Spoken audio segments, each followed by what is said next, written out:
Bueno, yo creo que buenos días, soy la doctora María Sainz, la presidenta y fundadora de la Fundación de Educación para la Salud del Hospital Clínico de San Carlos, y vamos a hacer con brevedad, en aras de precisamente aprovechar bien la jornada, porque hay muchísimos temas, buenísimos invitados, invitadas, y aprovechar muy bien esta jornada. Les diré, como organización, como Fundación de Educación para la Salud, que ya llevamos, ya somos muy decanos, ya llevamos así como más de 20 años funcionando en este ámbito de la promoción de educación para la salud, porque nacimos en esta casa. Nacimos en el año 84, que ya se dice pronto, a través de la Asociación de Educación para la Salud a nivel nacional, organización hija en España de la Unión Internacional de Promoción de Educación para la Salud Mundial, que es consultora de la OMS en este campo de la educación para la salud.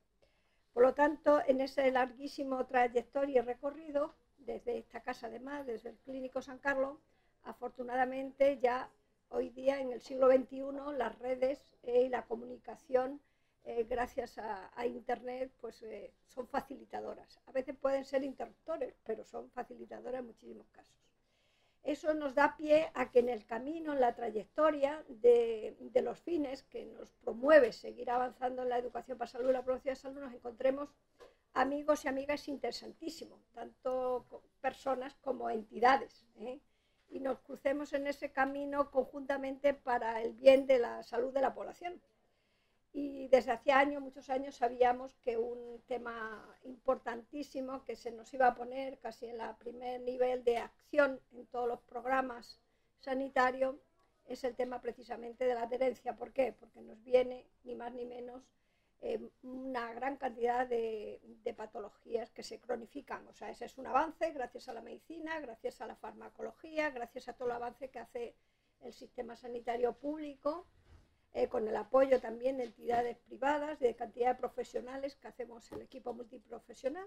Y aquí nos encontramos con Atlantis, claro, lógicamente nos teníamos que encontrar tarde o temprano.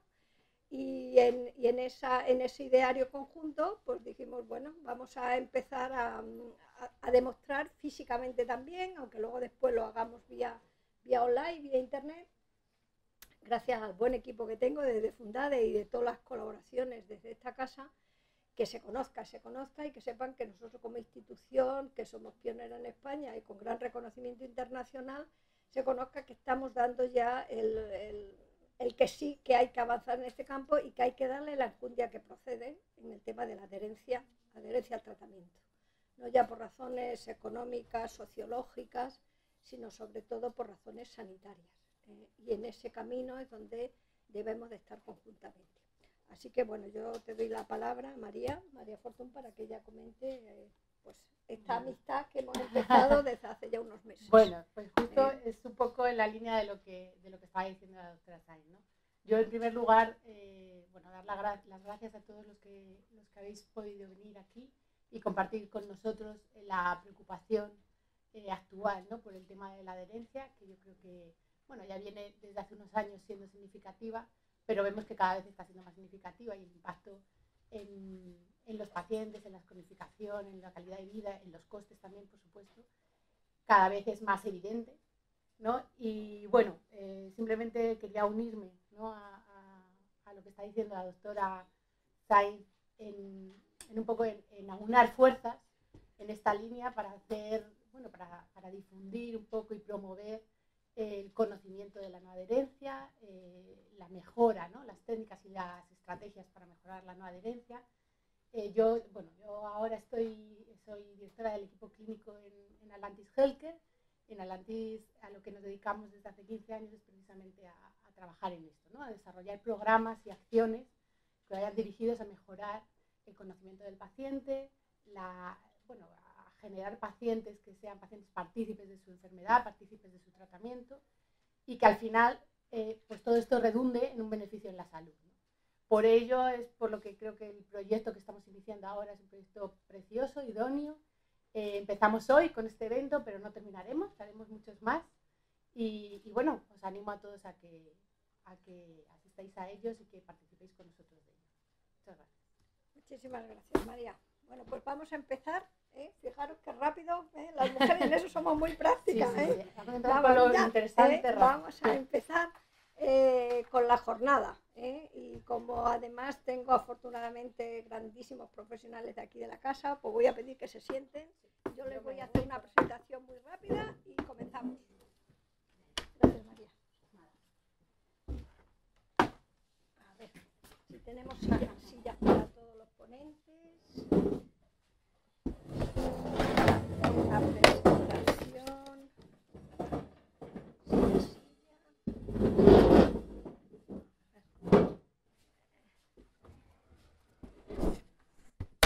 Profesor Rivera aquí. Eso es.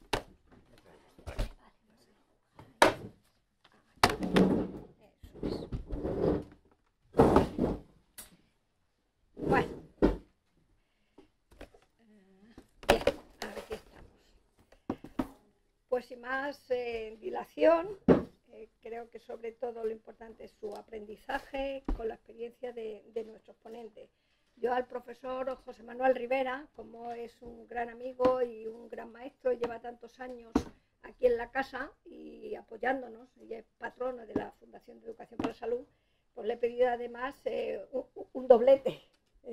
Por lo tanto, en aras a que yo modero esta mesa y a ser bastante conciso en los tiempos, le he pedido que se concentre en su tema, pero luego además le quiero pedir por favor que también esté en la mesa 3, que me apoye en la mesa 3, porque él ha asesorado muchísimos grupos, no solamente el foro también de adherencia, sino también ha asesorado muchísimas veces al Ministerio de Sanidad.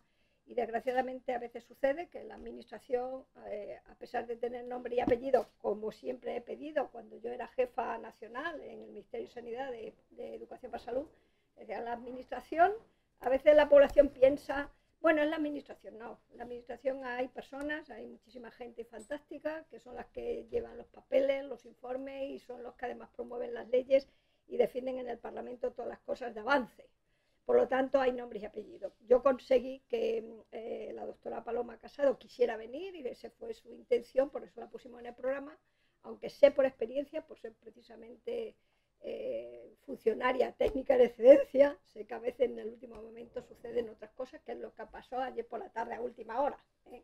Por lo tanto, sí, como antigua compañera, la quiero disculpar de que no pueda venir esta mañana, pero en aras precisamente a que tenemos aquí una fuente maravillosa para aprender y conocer cosas, lo suplirá y muy bien con su experiencia y su conocimiento de todo ese inicio que en el Ministerio de Sanidad y en instituciones privadas, que a veces son las que realmente revolucionan, que instituciones públicas vayan un poquito más acelerados en estos asuntos de gran trascendencia, pues le pediré a mi amigo, el doctor Rivera Casado, que me apoye en esta mesa, porque él seguro que nos dirá esas líneas generales, esos conocimientos que él tiene de su práctica y su experiencia. Pues bien, sin más colación, en esta mesa vamos a tener a él, al doctor Rivera, también vamos a tener al doctor David Rodríguez, que nos dará su versión y su conocimiento en relación con la Comunidad de Madrid y más en el plan de crónico, porque afortunadamente sí que podemos decir que la Comunidad de Madrid está apostando enormemente en este programa y tiene un plan, como deben de tener todas las comunidades, porque es una cosa que ya se universaliza. O sea, la Unión Europea y todo lo occidental sabemos que hemos ganado muchos años a la vida, pero eso conlleva tener retos, nuevos retos, y a esos retos hay que afrontarlos y hay que darles salida. Y luego tenemos a Antonio Ignacio Torralba, presidente de Conartritis, ¿no? Conartritis, que también desde su perspectiva nos dará sus conocimientos generales y específicos del asunto. Por lo tanto, sin más colación, profesor, tienes la palabra. Sin más colación. ¿Y tengo un mando para las diapositivas también o no? No lo sé. ¿Hay un mando para el tema de las diapositivas? ¿Y cómo se pasan las diapositivas? Sí. Te las paso yo. Me acerco. No, me puedo poner ahí también con el ordenador. No, mejor ahí, que ahí se te ve y se te graba divino de la muerte. A ver. Aquí así te va a comentar. A ver.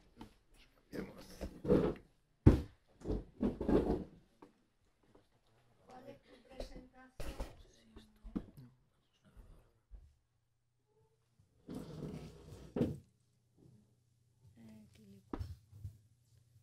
pues ya tú me vas.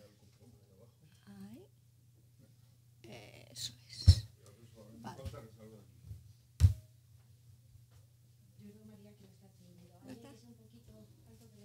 A ver, algún alto. Ese es el sistema digital. Bueno, mientras se enciende, Ese no falla. yo quiero dar las gracias evidentemente a María por la invitación y a Fundades en general, que es, como ella muy bien ha dicho, formo parte del patronato y me siento absolutamente integrado, o sea que realmente es una especie de autoinvitación esto. Quiero matizar un par de cosas. Esto que os ha contado María del fallo de doña Paloma Casado me lo ha dicho hace 5 minutos, lo cual quiere decir que cuando salga de aquí me iré arriba al ordenador a preparar o a retomar algunos datos para comentar el tema del que ella ha hablado.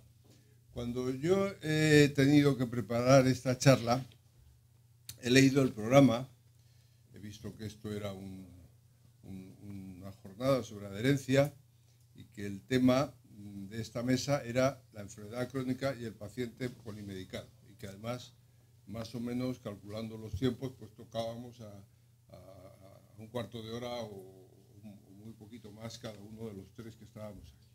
Entonces no sabía muy bien qué decir y realmente lo que he preparado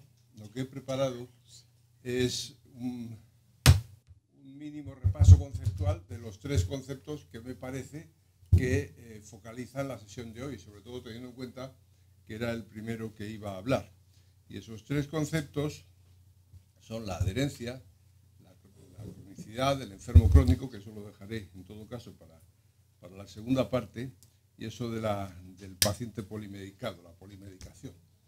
Cuando empiece a verse ahí, pues entraré. Quiero decir que me voy a limitar, como digo, a dar unas pinceladas muy generales, entre otras cosas porque a lo largo de la mañana hay otras personas que van a hablar más espacio de todos estos temas. Al final eso acaba encendiéndose siempre. ¿Se acaba encendiendo? Alguien llega, sabe y lo pone. Este señor suele ser. El que sabe es él. ¿Qué pasa? ¿Que no funciona? Bueno. Vale. Pues va a resultar hasta bueno que no venga doña Paloma Casado, porque eso va a permitir que su tiempo se gaste en arreglos. ¿Qué hacemos?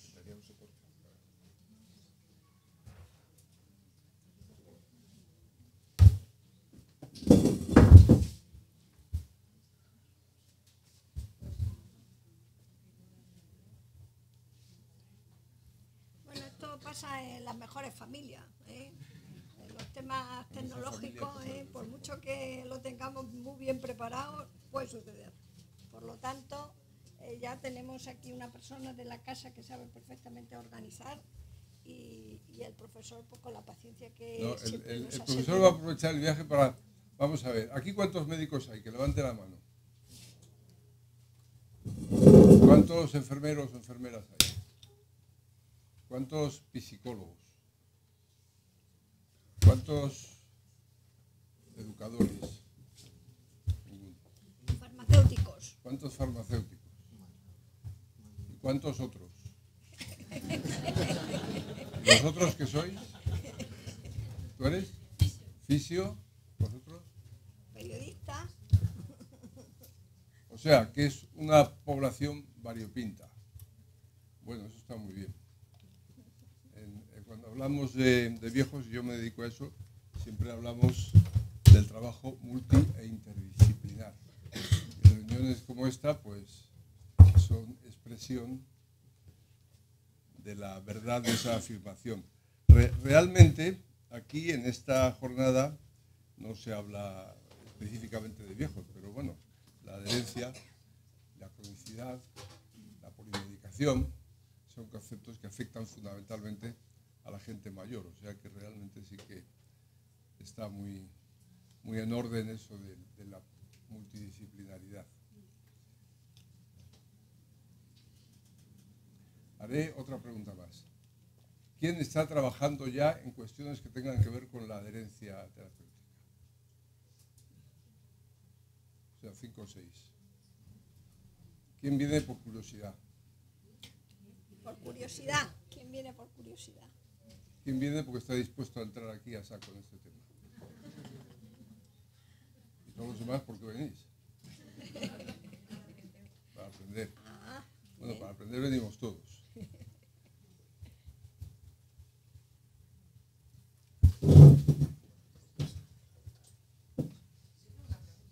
Venga. ¿Por qué la adherencia es una cuestión mayoritariamente de las personas mayores? Porque la adherencia no es la adherencia, es la adherencia terapéutica, la adherencia al tratamiento. ¿Tú tienes algún tratamiento? Claro. Porque ¿quién tiene tratamiento? ¿Tu abuela tiene tratamientos? Pues sí. Pues por eso la adherencia es una cuestión de personas mayores sobre todo. Porque había un... Bueno, sois muy jóvenes todos. En los años 60 hubo el robo al tren de Glasgow, que han hecho películas de eso y fue una cosa muy sonada. Entonces los ladrones escaparon, uno de ellos se fue a vivir a Australia y al cabo de 30 o 40 años le hicieron una entrevista y le preguntaban, ¿usted por qué roba bancos? Y decía, porque es allí donde está el dinero. Y ahí me pareció una respuesta muy adecuada. Pues, ¿quién toma los fármacos? Los viejos. ¿Quién hace tratamiento? Los viejos. Los jóvenes también. O sea, a los niños les puedes dar un antibiótico cuando tienen una gripe o cuando tienen una gripe, no, una infección. Y a los jóvenes pues tienen enfermedades también, pero son una minoría en relación. Entonces, por eso el tema de la adherencia, y no solamente a los tratamientos farmacológicos, porque es de lo que se suele hablar habitualmente, pero los tratamientos van mucho más allá de los tratamientos farmacológicos. Incluyen estilos de vida, incluyen alimentación, incluyen actividad física, y esas cosas también requieren que a quien se le recomienda mantenga una adherencia a las recomendaciones. Entonces, básicamente, el que sea un problema de gente mayor viene vinculado al hecho de que son los que están enfermos, son los que requieren tratamientos, requieren terapias, adherencia terapéutica. Bueno, yo no sé si esto va a acabar arreglándose o se ha marchado. Sí. Venga, di. Está muy bien, ¿eh? A ver. Yo estuve en un observatorio de la adherencia, también formamos mayoritariamente médicos, y una de las conclusiones, una entre muchas, a la que se llegó era que los menos adherentes eran mujeres universitarias en tratamientos antidepresivos. ¿Usted a qué le suena esto? Bueno, a mí... Era una de las muchas conclusiones. Vamos a ver, yo estoy en el Observatorio de Adherencia Terapéutica también. Esas afirmaciones son muy cuestionables, siempre. Eso probablemente alguien hizo un estudio en ese sector específicamente y le salió que la adherencia no era muy buena. Pero establecer, para poder afirmar eso con cierto rigor, hace falta comparar eso con las otras 100.000 formas de posibles terapias, y hasta donde yo sé, eso está hecho en una producción muy limitada. Entonces, la depresión es una entidad clínica que afecta a jóvenes y a mayores, afecta a cualquier edad, y que realmente conlleva dificultades para un buen seguimiento de los tratamientos que se ponen. Entre otras cosas porque la propia naturaleza de la enfermedad plantea algunas barreras a coger bien las recomendaciones que se hacen. Que las mujeres sean peores que los hombres en ese sentido, pues según los estudios. No, que yo sepa, no hay grandes diferencias en función del llamado género. Y que los jóvenes sean peores que los mayores, pues hay estudios para todo también.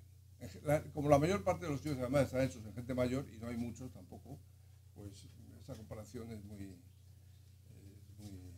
poco. Es que aquí, vuelvo a lo que le preguntaba antes a la compañera, ¿cuánta gente tiene tratamientos aquí? Pues a lo mejor algunos está tomando alguna cosa, pero la inmensa mayoría de la gente que anda por los 30, por los 40, pues no requiere ningún tipo de medicación. ¿Tú crees que lo vas a arreglar? No, yo nunca he dudado de ti. había un profesor que decía nula subverba. Es decir, no te creas lo que te digan.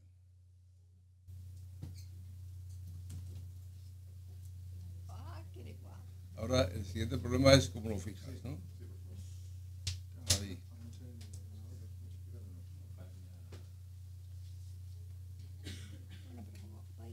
Mira, el Atlas de la Salud ese tiene unas utilidades que no había pensado en él. Efectivamente. Utilidades varias.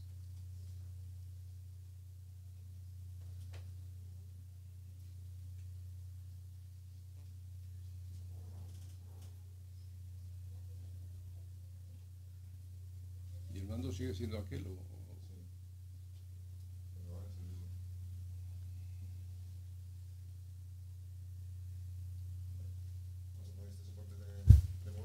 Sí. Vale, a la hora del descanso, a ver cuál era la... Espérate, no te me vayas. Esta es esta. Y ahora aquí abajo.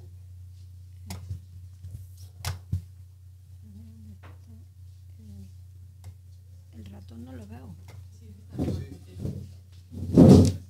Ah, ya. A ver dónde está el ratón.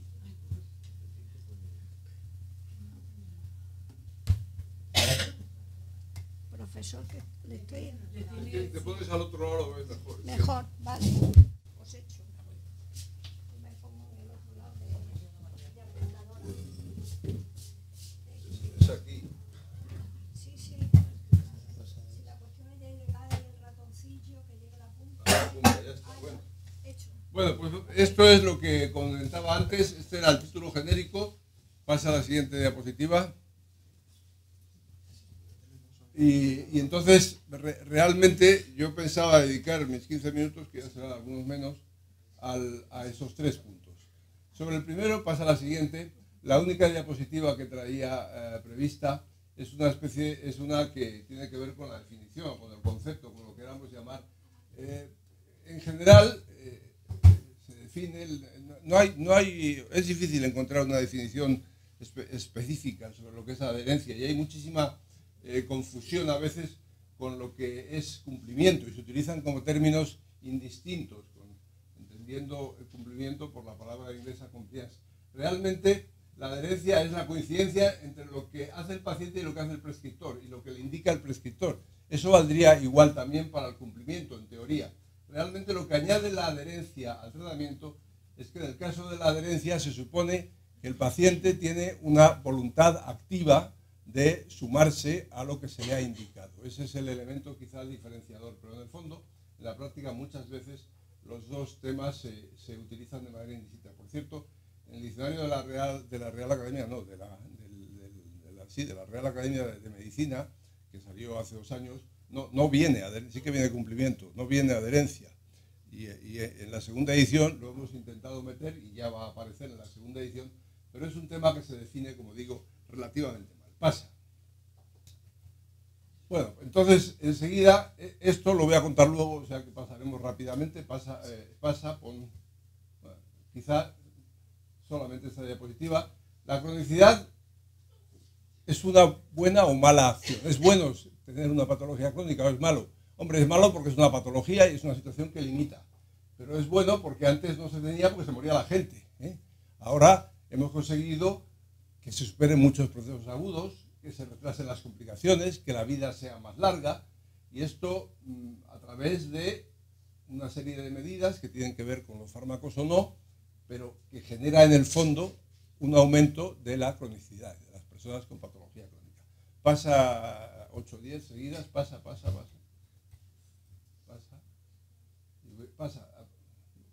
Bueno, y vamos a centrarnos, me voy a centrar en los pocos minutos que quedan en esto del paciente polimedicado. Lo otro lo comentaré después. Pasa. Realmente, bueno, esto lo vemos en todas partes, ¿no? Cualquiera de los que estáis aquí, si vais a vuestra casa o a la de vuestros padres, pues hay un cajón que se abre y aparecen infinitas cosas de estas. Esto es un problema desde muchos puntos de vista, como veremos. Pasa. siguiendo con lo que preguntaba antes, ¿quién toma fármacos? Los viejos. La encuesta nacional de salud es algo que se publica en España cada 3 o 4 años, que lo hace el Instituto Nacional de Estadística, que son datos, hombre, hay que mirarlos siempre con la relatividad con que hay que mirar estas cosas, pero que son bastante orientativos. Y, por ejemplo, aquí vemos cómo de 65 a 75 años, pues toman 3 o más medicamentos diarios el 41%, y por encima de los 75 años la cifra aumenta. Y estas cifras son a la baja, es decir, estas cifras son irreales por bajas, porque la gente no considera medicamentos cosas a las que accede directamente, es decir, la gente suele asociar medicamentos con receta y farmacia, pero hay muchas cosas que uno las toma espontáneamente. Ayer fui yo a comprar unas medicinas a la farmacia y delante mío entró un señor y le dijo a la farmacéutica, oiga, deme un preparado que tenga vitamina B, ácido fólico y hierro. Y la farmacéutica, para mi sorpresa, le sacó y se lo dio. Luego le dije yo, ¿por qué no le has mandado al médico? Porque lo que le has dado no vale para nada. Bueno, pues sí. Quiero decir, o las pomadas, o las cosas para los ojos, o para la piel, ese tipo de cosas no las consideran medicinas, y evidentemente también lo son. Y es en mayor medida el consumo de medicamentos en las mujeres que en los hombres, es decir, no solamente aumenta con la edad, sino que aumenta también en las mujeres en relación con los hombres. Pasa. Hay muchos estudios que intentan analizar esto y los resultados son discordantes a veces, pero básicamente podemos decir que la persona mayor que está bien, que vive en su casa, que hace una vida más o menos normal, viene a tomar de 2 o 3 fármacos al día. Si está en una residencia, pues prácticamente el doble. Y si está en un hospital, ya ni te cuento. Y que además el 100% se autoprescribe de vez en cuando, lo cual es otro problema. Sí. Bueno, ¿hace las cosas bien la gente mayor? Pues no lo hace bien, los jóvenes tampoco, pero hay estudios, y este es un estudio de un compañero nuestro, una publicación en la Organización Mundial de la Salud, que nos decía que existe, es decir, que 1 de cada 2 incumple, cuando tiene una enfermedad crónica, las recomendaciones que se le han hecho. La siguiente. Esto está relativamente estudiado. ¿Por qué la gente no hace las cosas como es debido? Bueno, hay muchos estudios sobre esto. Este se publicó hace unos años ya, pero se publicó en una revista muy importante, como veis ahí, New England Journal of Medicine, y es un estudio muy extenso, que revisa otros muchos estudios.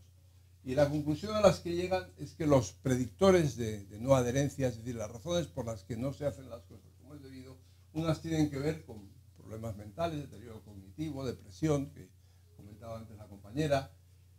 Las enfermedades que no dan síntomas, la gente tiende a pasar, si no me duele, ¿para qué voy a tomar? Seguimiento inadecuado por parte del sistema, por parte del médico encargado de hacer el seguimiento. Efectos colaterales más o menos molestos de la medicación, mala relación con el sistema sanitario, falta de fe en los beneficios, negación de la enfermedad. Dicen que estoy enfermo, pero yo me siento perfectamente, eso ocurre también con cierta frecuencia. Dificultades para acceder a la medicación, cuando a uno lo obligan a ir a que le pongan sellos en la inspección y cosas así, es más fácil que no haga las cosas bien. Y luego, tratamientos complejos, el tema del precio es bastante importante también, castigos, como el copago. Todos estos son factores que aparecen en la lista de arriba, en el top 10 que se dice, de las razones de los predictores de la no adherencia. La siguiente. Y al revés, este es un estudio, otro metaanálisis, también publicado hace menos tiempo que revisaba una serie de ensayos clínicos y veía, ¿y qué contribuye a que se hagan las cosas bien? Pues sobre todo contribuye, primero, el tema económico. Cuanto menos tengo que pagar, más fácil es que lo haga bien. El seguimiento por parte del médico o de la institución sanitaria y la educación, que es un poco lo que justifica la razón de ser de esta fundación y de esta sesión también. La siguiente. Un tema muy importante es las reacciones adversas, que además ya hemos visto que es una de las causas de incumplimiento, de mala adherencia. Esto generalmente se llama RAM, ¿no? Reacción adversa al medicamento. Afecta a mucha más gente de lo que en general se cree. 10-20% de los pacientes deja de hacer las cosas en las primeras semanas después del alta hospitalaria, los que han estado ingresados. Se pueden prevenir las reacciones adversas en gran medida, sobre todo cuando la adherencia es buena. La siguiente. En el caso de los ancianos, esto es espectacular también. La cuarta parte de los ancianos que viven en la comunidad sufren consecuencias negativas por prescripciones inadecuadas. Y suponen las reacciones adversas el 6%, que es una cifra muy alta, de los ingresos en las unidades de agudos hospitalarias en Irlanda, pero en otros países es parecido, como vamos a ver enseguida. La siguiente.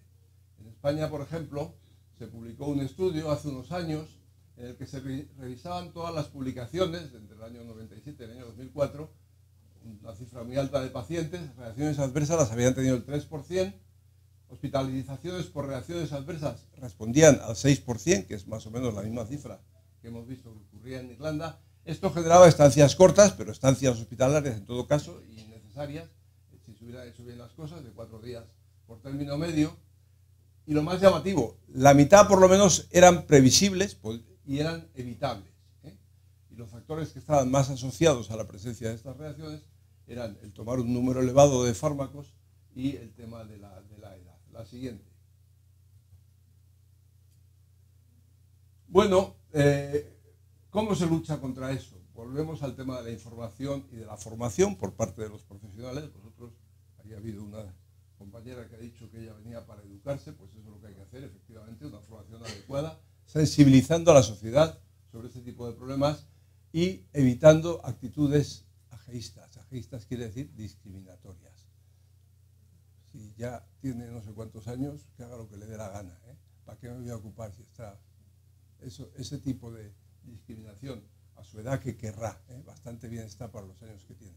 Son frases ofensivas, absolutamente ofensivas, pero son frases que oímos todos los días y que contribuyen a que esto sea así. Sigue.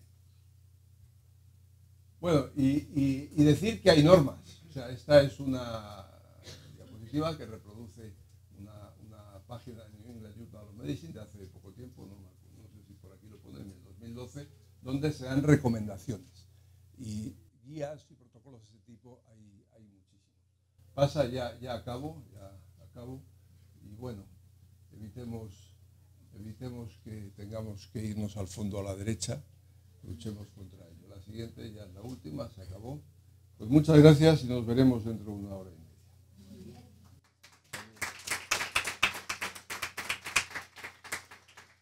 Bueno, pues a continuación, el doctor David Rodríguez, además viene el nombre Ana.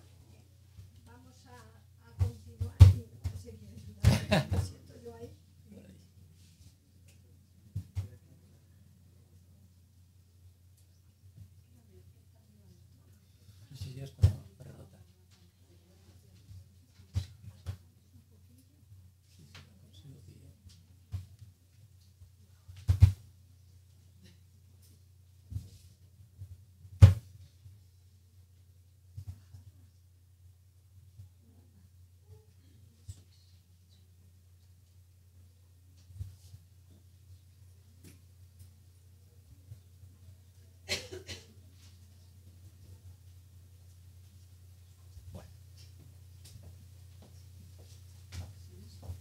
Pues después de estas piruetas, buenos días. Lo primero de todo, dar las gracias a la organización por permitirme pues, aportar unas pequeñas pinceladas de lo que se está haciendo desde la estrategia de atención a pacientes crónicos en la Comunidad de Madrid para mejorar la adherencia terapéutica. Pasa la primera, por favor. Lo bueno de participar en estos foros es que uno no tiene que justificar su trabajo, no tienes que decir lo importante que es, porque todos sabemos la importancia de la adherencia terapéutica y la importancia de tener presente siempre la posibilidad de esa no adherencia, sobre todo de cara a fracasos terapéuticos, para evitar incrementar unas dosis de un tratamiento que lo único que va a hacer es empeorar o aumentar el riesgo de efectos secundarios de los pacientes. Por centrar un poco en cifras la adherencia terapéutica, estos son datos del Observatorio de Adherencia al Tratamiento de la Comunidad de Madrid, datos del 2014, cifra la no adherencia farmacológica nada menos que en un 57% de la población. Y además con una distribución etaria muy variable, con un pico inferior en poblaciones entre 41 y 50 años, y cómo esa adherencia va mejorando con la edad, con cifras que ahora os mostraremos. Pasa al siguiente, por favor. Por lo tanto, la importancia de esto, todos somos conscientes, desde la estrategia de crónicos también somos conscientes de esta importancia. Y aunque es algo que es transversal a todos los proyectos que se están llevando, voy a hacer hincapié sobre todo en aquellos aspectos que ya tenemos resultados. Para enmarcar muy brevemente, esta es nuestra estrategia, esta es la estrategia de crónicos de la Comunidad de Madrid, una estrategia basada en el modelo de Kaiser permanente. Son 30 elementos que hay que desarrollar, agrupados en 3 categorías: roles, servicios y herramientas, es decir, qué personas tienen que dar qué servicios y cuáles son las herramientas que les van a dar de soporte para poder llevar a cabo estas cosas. Y con unos códigos de colores que aplican a los distintos niveles de riesgo de nuestra población crónica, entendiendo que hay un 80% de pacientes crónicos de un riesgo bajo, cuyo enfoque sanitario tiene que ser hacia la autogestión, hacia ese paciente activo, un paciente formado, informado, corresponsable de su salud, en el cual ahí se puede hacer una gran formación en la adherencia terapéutica, un 15% de pacientes de riesgo medio, con una actitud que es un poco la que estamos llevando ahora a cabo, es una gestión de la enfermedad, y hay un 5% de pacientes muy complejos, polimedicados, pacientes con comorbilidad, en los que hay que hacer una gestión de esa persona en concreta. No se pueden hacer estereotipos, hay que atender el caso concreto de esa persona. Pásame, siguiente, por favor. Estos 30 elementos, para poderlos desarrollar, se han agrupado en 9 líneas de ejecución, que ahora mismo están todas en marcha a través de 24 proyectos, y aunque insisto que en todas ellas se trata el tema de la adherencia, voy a resaltar, pasa a la siguiente, estas 4.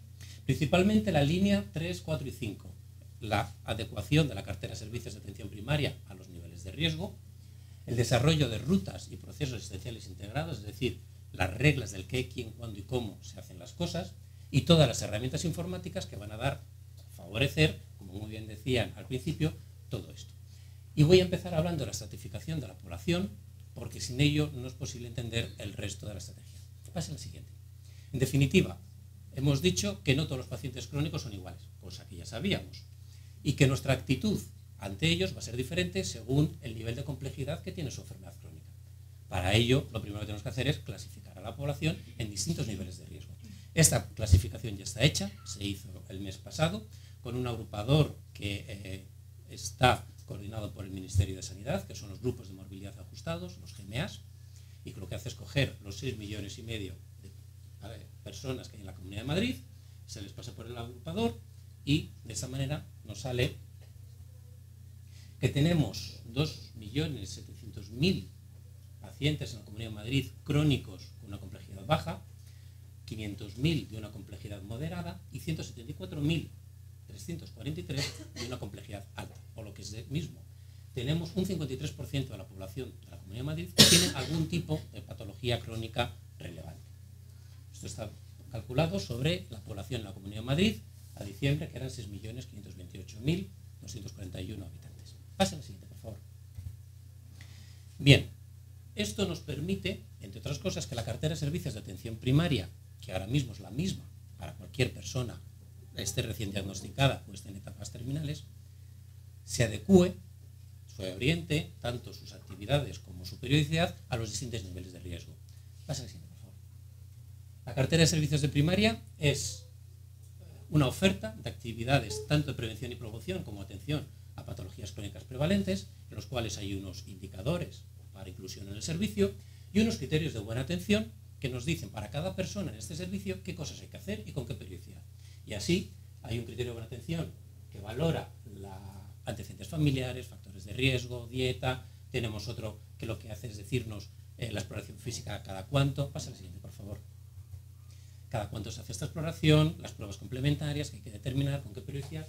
Pero si ven, hay un criterio de buena atención, el 4, que valora, y esto es común para todas las patologías crónicas, la valoración de la adherencia al plan terapéutico.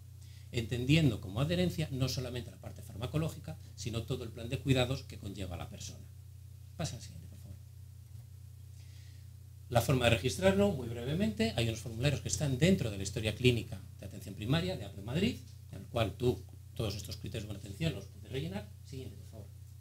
Y uno de los campos que se rellena es el de la adherencia terapéutica. ¿Tiene o no tiene adherencia a todo el plan terapéutico? Siguiente. Y de esta manera nos encontramos que estos 3,5 millones de población con alguna patología crónica, ordenados por niveles de riesgo, tienen este grado de adherencia terapéutica, con un gap importantísimo muy llamativo entre la población de nivel bajo, que recordemos que son 2 millones y pico de habitantes, y una adherencia que va aumentando cuanto más compleja es la adherencia. Estos datos afectan a todas las edades, desde los 0 años, los recién nacidos, hasta los pacientes de mayor edad, y a todas las patologías. Si hacemos un zoom, siguiente por favor, en aquellas patologías más habituales y las primeras que prioriza la estrategia de crónicos para poder trabajar como ellas, como son la diabetes, la insuficiencia cardíaca, EPOC, hipertensión, cardiopatía isquémica, accidente cerebrovascular o insuficiencia renal crónica, vemos que en la mayoría de los casos esta diferencia, bueno, ya no es tan notable entre pacientes con nivel bajo y nivel alto, pero sin embargo seguimos encontrando que pacientes con insuficiencia cardíaca o con EPOC, cuando en estadios bajos se encuentran bien, con poca sintomatología, la adherencia terapéutica sigue siendo muy baja. ¿Qué ocurre si juntamos patologías? Siguiente, por favor. ¿Qué pasa con la comorbilidad? ¿Cómo se comporta la adherencia cuando la gente tiene más de una patología? Bueno, pues si juntamos 2, 3, 4 o 5 patologías juntas, uno podría pensar que contra más patologías, más fármacos, más cosas y más difícil podía ser la adherencia terapéutica. Pues vemos que no, que al revés, cuanto más complejo es el número de patologías que tiene, la adherencia entre los niveles de riesgo prácticamente es la misma. Siguiente, por favor. Bueno, esto en cuanto a la estratificación. Todas las actividades que se están poniendo en marcha se están llevando a cabo a través de la línea 4, que es los procesos asistenciales integrados, es decir, el mapa de procesos que dice en cada sitio de la organización, a lo largo del continuo de atención de este paciente, quién va a hacer qué actuaciones. Siguiente, por favor. Todo el proceso, tanto en la inclusión como cuando el paciente está estable, cuando el paciente se descompensa, si se descompensa en su domicilio, si se descompensa en urgencias, es decir, aborda todos los aspectos. Este documento ha sido presentado hace muy poquitas semanas a las asociaciones de pacientes y a las sociedades científicas para que hagan sus aportaciones, y en cuanto se cierren estas aportaciones será presentado. La siguiente. Pero incluye un anexo, que por eso lo traigo, dedicado exclusivamente a siguiente. Y otra más. Y en este anexo valora la mejora de la adherencia, la mejora de la conciliación y la mejora de la revisión, otra más por favor, determinando para cada uno de estos casos qué actividades hay que realizar, quién las hace, dónde y cuándo se hace. Vale, siguiente. Y por último, como una de las herramientas que ya están en marcha, que es la receta electrónica. La receta electrónica se terminó de poner en atención primaria en diciembre de 2014, no hace mucho. Ahora mismo ya hay 4.790 facultativos y 2.833 oficinas de farmacia adheridas a la receta electrónica, y tenemos en estos momentos un 23,7% de la población en receta electrónica. Este año se está desarrollando ya el módulo para tenerlo también en hospitales, en atención especializada, posiblemente se implantará al año siguiente. Y esto, una de las cosas que nos permite es, esta es la medicación prescrita de un paciente, pero tenemos una opción de poder consultar qué medicación prescrita ha sido dispensada. Siguiente. Nos llevaría una pantalla en la que nos diría si la medicación que le hemos recetado a este paciente ha sido dispensada. Bueno, faltaría, ojalá tuviéramos un día un botón que nos diga si además de dispensada se la ha tomado, pero de momento, por lo menos, podemos saber si lo que le hemos recetado al menos lo ha sacado de la farmacia, que ya es un avance. De manera muy grosera, en estos momentos, porque hay una diferencia tremenda entre fármacos y grupos terapéuticos, pero la prescripción que se dispensa en estos momentos anda en torno al 90%, que no está mal. Y ya, pues de nuevo, la siguiente y última, que es para dar las gracias por su atención.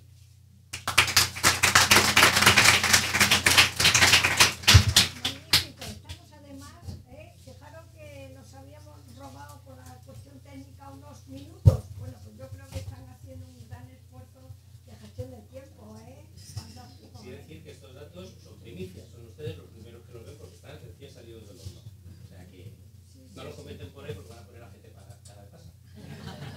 Bueno, ya sabrás la adherencia que hay en el grupo bajo, ¿no? Sí. Felicidades a tu jefe y a todo el equipo, Muchas gracias. Efectivamente ha sido un gran esfuerzo. Bueno, pues vamos a continuar con Antonio Torralba, que nos va a contar su experiencia. Adelante. Muchas gracias. Yo me traigo mis notas porque a veces es necesario tenerlas a mano. Ya sé que los dos, tanto el profesor como usted, que han hablado antes que yo, pues más fácil y demás. Pero para mí es hacerlo en primera persona, es un orgullo. También quiero agradecer tanto a Fundadet como a Atlantic que hayan pensado en un paciente para poder hacer las aportaciones y cómo es la visión que tienen los profesionales, la administración y el tejido asociativo, que es importante, porque yo, aunque sea paciente desde hace muchos años, también soy presidente de una organización que es, dijéramos, como una federación, una unión de asociaciones en las que venimos y en las que estamos trabajando desde hace 10 años para empezar a ver qué podemos aportar a los profesionales, a las administraciones, para quitar esa distancia que había antes, ir acortándola y trabajar por todos y para todos. Por favor, puede...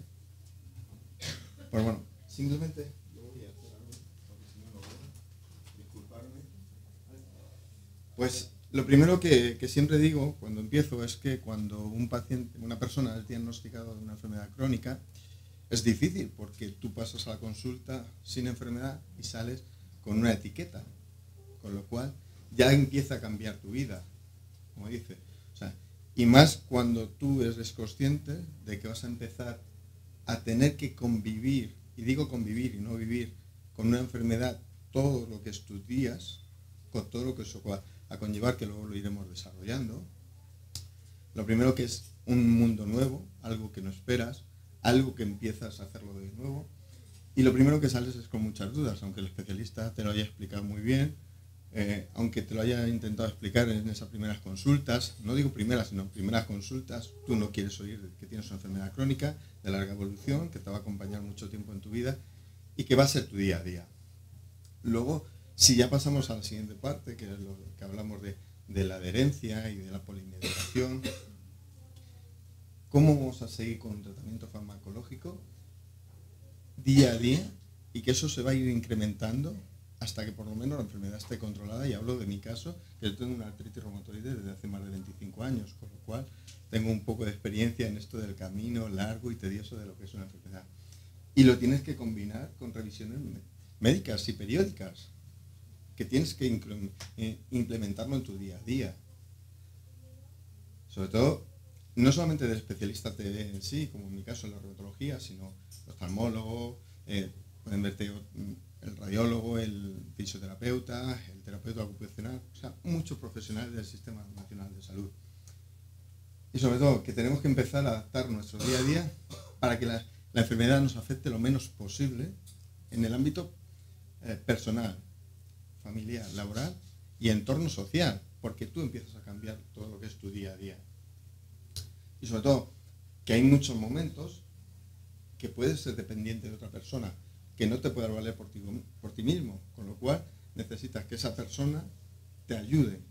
Y lo que estamos hablando es que si te produce una discapacidad, como en mi caso, aunque aquí no se note, yo tengo un 47% de discapacidad, que me ha costado mucho ir recuperando día a día, y si ya nos centramos en los núcleos de población más vulnerable, que son las personas mayores, como se ha dicho, y los niños, hay que empezar a pensar que tienen otras, digamos, otras necesidades específicas y otras necesidades que hay que empezar a tener en cuenta. Por favor. Pues, exacto. Pues aquí empezamos, aquí hay que convivir con la enfermedad y que hay que empezar a convivir con la enfermedad, no solo con los tratamientos farmacológicos, sino también con los no farmacológicos, que es lo importante. O sea, tienes que hacer empezar a integrar tu día a día nuevamente. Sobre todo, lo primero, todas las personas tenemos un desconocimiento grande sobre los fármacos y sobre cómo actúan en nuestro organismo. ¿Cómo vamos a vivir el día a día con esos nuevos fármacos? Indudablemente a nadie nos gusta tomar fármacos. Si hay alguien en la sala que le gusta tomar fármacos, yo creo que sería el único en este mundo. Lo cual produce rechazo. Y sobre todo rechazo porque no sabemos qué nos pasa, rechazo a los efectos secundarios y sobre todo algo que no se habla mucho, pero que todo el mundo, yo creo que en el entorno donde nos movemos lo vamos a saber todo, que son las interacciones, cómo actúa un fármaco con otro, con la comida, con tu vida y demás. Y sobre esto, esta tercera pata para mí es algo fundamental hasta que empecé a entenderlo, que es la diferente posología y el desconocimiento de la toma. Tú vas al médico y te dice, te tienes que tomar un fármaco cada 12 horas, pero si no te lo has apuntado, que muchas veces no lo hacemos los pacientes, y ahora hablaremos de lo que puede hacer el tejido asociativo, cuando llegas a casa y se te olvida, tú lees el prospecto. Y el prospecto te dice, uno cada 12 horas, en vez de uno cada 24 horas. Tú te tomas uno cada 12, uno cada 24. ¿Qué es lo que te ha dicho el médico? Con lo cual, eso se agrava todo, todo lo que el paciente va viviendo día a día. Como decía, como pone en el punto número 4. Y sobre todo porque desconocemos la forma en cómo interactúa si hay que tomarlo por la mañana. Y yo hablo de mi caso. Si el protector de estómago se toma por la mañana, si la cortisona se toma por la mañana, o se toma por la tarde, o se toma por la noche, o se toma antes de la comida, o se toma después de la comida.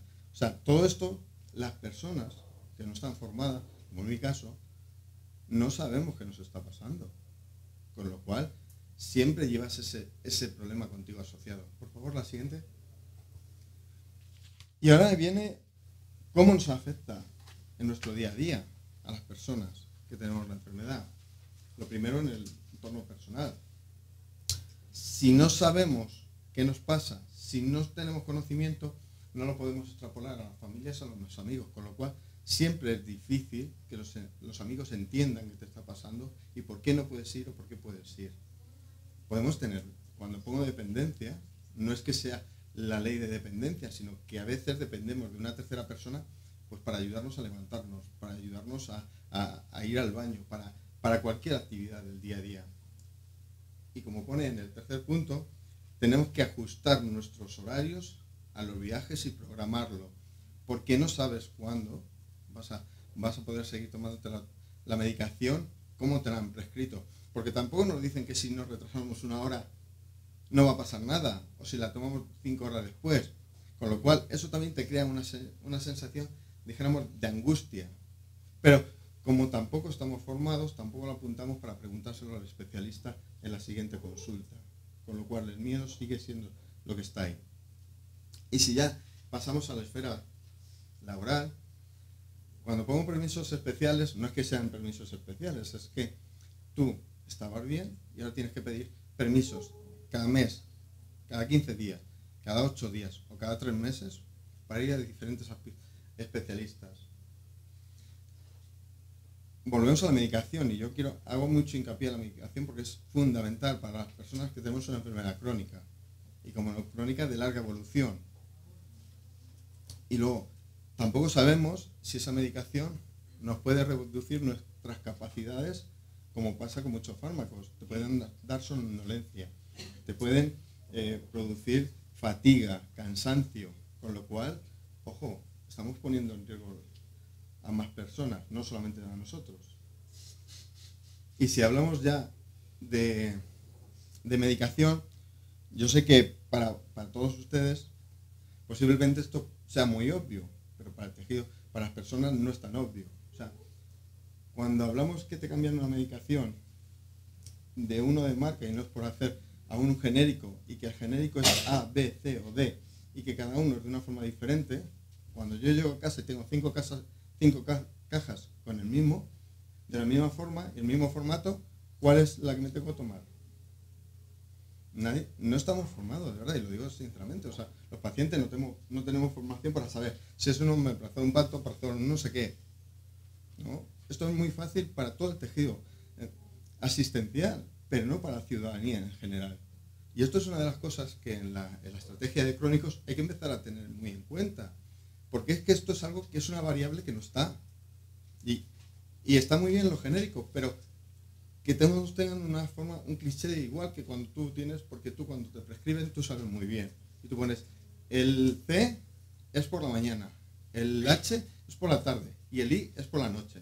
Si tú lo cambias, y cuando hablamos de dificultad de acceso, es verdad que como muy bien decía el profesor, cuando hablamos de los copagos también han hecho una gran mella. O sea, y lo digo, y parece que no, pero hay muchas personas que han espaciado el tratamiento porque no tienen disponibilidad económica para hacerlo. Y si ya entramos en una siguiente fase, que es si una persona con artritis reumatoide quiere quedarse embarazada o otro tipo de cosas, tampoco lo tenemos muy claro, cómo hay que hacerlo, cómo hay que tratarlo, cómo hay que decirlo, si tenemos que esperar que se pase el efecto, si no. La siguiente, por favor. Voy a ir un poco más rápido, que no me quería extender tanto. Y si me permiten, voy a beber un poco de agua.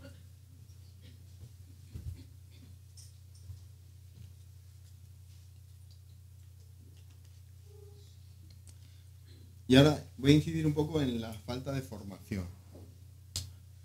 La formación y la información, y digo formación, los pacientes no solamente tienen que tener información, sino estar formados para hacer frente a la enfermedad y a todo lo que nos va a venir día a día. Yo empecé con 18 años más o menos a medicarme, tengo 49, creo, sí, 49. Imaginaros las veces que he tenido que tener en cuenta todo este tipo de cosas. Sobre todo los tratamientos. Y algo que nosotros desde la Coordinadora Nacional de Artritis el año pasado hicimos mucho hincapié. Tenemos derechos, pero ojo, tenemos muchos deberes también como pacientes. Tenemos que ser proactivos en el cuidado de nuestra salud. Nosotros el acto médico dura 20 minutos, 15, 20, una hora máximo. Pero es que tú vives 365 días al año con la enfermedad, 24 horas al día. Ojo, tú eres el responsable de tu salud. También los pacientes tenemos que tener en cuenta todo nuestro entorno. Cómo comunicamos para que nos ayuden, para que nos apoyen, para que estemos trabajando conjuntamente. Informar a la población de lo que son las enfermedades. Hablo de las enfermedades reumáticas en general y de las artritis en particular. También tenemos que ser corresponsables con el sistema para poder tener facilidad para el seguimiento de los tratamientos y que esto no sea una falta de adherencia, porque eso va a hacer que tu enfermedad empeore, tú no lo vas a comunicar, el médico te va a poner más medicación, con lo cual la pescadilla se mueve la cola. Hay que hacer, yo sé que esta palabra, tanto a las autoridades sanitarias como a los profesionales sanitarios, a veces le da mucho. Cuando digo un enfoque multidisciplinar es porque hay que ver al enfermo desde toda la visión holística que es el enfermo, todo su entorno. No es que haya un equipo en el que te traten, sino que hay que verle desde toda su globalidad, por decirlo de alguna forma. Y también hay que empezar a pensar que los tratamientos tienen que ser farmacológicos como no farmacológicos también. Y ahora voy a dar 2 pinceladas, nada más, y creo que la siguiente es unas conclusiones, unas reflexiones que he hecho en voz alta. El papel de las asociaciones. El papel de las asociaciones para profesionales y la administración ya lo saben, lo tiene muy claro. Somos un agente más del sistema sanitario. O sea, integrémonos como un agente más para que podamos trabajar conjuntamente y hacer la vida mejor a los que todos queremos, que es las personas que tenemos la enfermedad. Somos un agente más, ya lo he dicho muchas veces. O sea, y cuando estamos formados podemos trabajar conjuntamente y hacer cosas muy buenas como la estrategia y otras muchas acciones que estamos llevando. ¿Qué es lo bueno que hacen las asociaciones o el tejido que yo represento? Ofrecemos una formación y una información veraz. Como el otro día tuvimos una jornada en el Ministerio hablando de los nuevos tratamientos, pero no solamente por el precio, sino qué afecta, cómo se hace y a dónde vamos. También podemos ayudar a que el paciente tenga muy claro cómo tiene preparada la consulta y apuntar las pequeñas cosas que a los profesionales luego le vienen muy bien, para no tener que decir cómo has estado en la última semana, sino cómo lo estás haciendo día a día. Creamos redes de apoyo con proyectos como de paciente a paciente, que es entre pares, que es lo que nos contamos cada uno, pero de qué nos pasa día a día fuera de lo que es el acto médico. Y algo que para mí es muy significativo, que es que favorecemos la normalización de la enfermedad. O sea, nosotros somos una persona y tenemos una enfermedad como el que conducimos, como el que va al supermercado, como el que va. O sea, la enfermedad es algo que tiene que estar integrado con nosotros. Y sobre todo que a los profesionales le veamos como aliados, porque eso es lo que sois aliados del tejido asociativo de los pacientes, porque al final lo que queremos todos es la calidad de vida de la persona que está sentada al otro lado de la mesa. Y yo pongo ahí, en la sala, como el profesor lo ha hecho antes, ya sé que hay psicólogos, hay terapeutas, hay fisioterapeutas. Yo creo que esto es muy necesario para el control y que los pacientes empecemos a entender que somos todos parte de un mismo sistema. Y la última, por favor. Y como a modo de reflexiones o conclusiones, yo creo que lo que debemos hacer es evitar todos los aspectos que dificultan y aún más la toma de los tratamientos para los pacientes polimedicados. Yo creo que todos tenemos que tener muy claro que el paciente no está formado y que hay que empezar a formarle. Que la polimedicación, la polimedicación la deben de tener en cuenta todos los agentes implicados, como he dicho anteriormente, incluido el tejido asociativo, que es fundamental para lo que representamos. El paciente tiene que estar formado e informado para que sea capaz de controlar en la medida de lo posible y en lo que le atañe él mismo lo que es la enfermedad y seguir el tratamiento para que no haya falta de adherencia y saber qué pasa con el resto de medicamentos que estamos tomando. Y esta es una, la he dejado para el final, pero para mí es una muy importante, que es, ante el cambio del tratamiento hay que asegurarse que el paciente lo entiende. O sea, los pacientes muchas veces nos preguntan y decís, ¿lo habéis entendido? Y todos decimos. Pero cuando sale dice, oye, ¿qué me ha dicho esto? Y aquí sí que el tejido asociativo también podemos ser un agente más para facilitar mucho más las cosas a todos. Muchísimas gracias.